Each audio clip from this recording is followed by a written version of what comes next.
This poem is because of Ed Lull. We met 30 years ago in the very first poetry class at William and Mary in the lifelong learning, and we're friends and encouraged each other ever since. Some of you may remember that when St. Bede's, his church, was built, he was very involved, and he invited all of us poets to go over one afternoon and have a tour, and suggested that we could write a poem on anything that we chose. And I saw the portrait of Sir Thomas Bede in the foyer, and I thought, oh, I don't know enough about him. And then walked into that glorious expanse and saw the baptistry, and I thought, I understand that. But then in the very center stood the altar, and I knew that's where I needed to be. They've since published it as their newsletter and had me give it at Mass a time or two.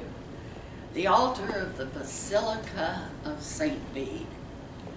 The altar stands alone atop a platform surrounded as planet Earth, supported by the very breath of God.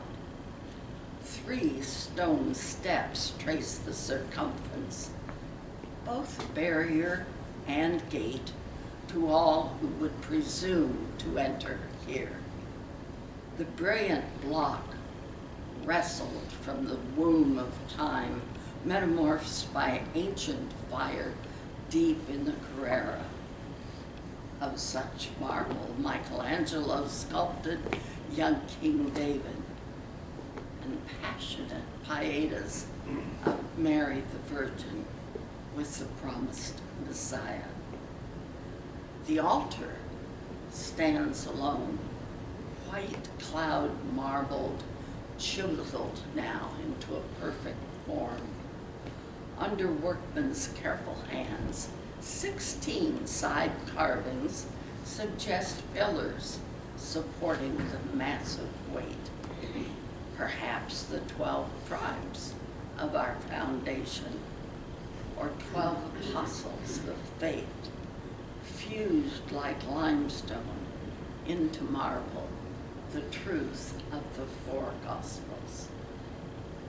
Cold as the melting snows of Mount Hermon, rushing to freshen the Sea of Galilee, sparse gray veins open like the Jordan River and the Jabbok stream into the Dead Sea, promised to flow fresh and sweet when Messiah comes.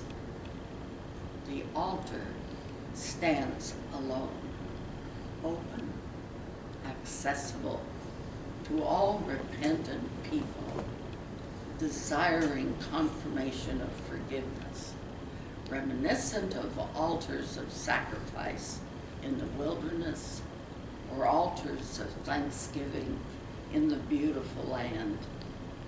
To commune with the living God, partake of the bread of his presence and the costly cup of his salvation, love lavished on a lonely world by the resurrected Messiah.